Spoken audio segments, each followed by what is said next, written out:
Hello everybody and welcome. In this video I'm going to show you how to post Google Photos on the Facebook.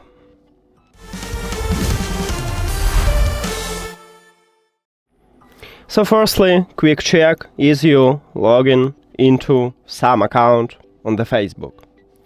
After that, open Google Photos application and select photo what you wanna post.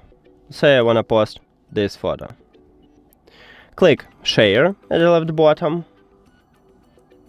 And right here we have application list. On the iPhone you need to move your finger to the left. On Android, scroll down. You will have this application here. After that, you need to find Facebook. So right here I don't see this application. I need to click More and then find Facebook. Right here we have it. Click at the Facebook and we have three options: post in the feed, in the story, or to the groups.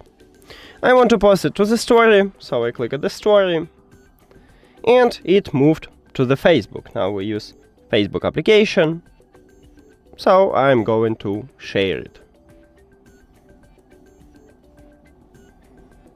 And we just did it. Thank you for watching this video. If you found it helpful, please consider subscribing to channel and leave the like on the video. See you later!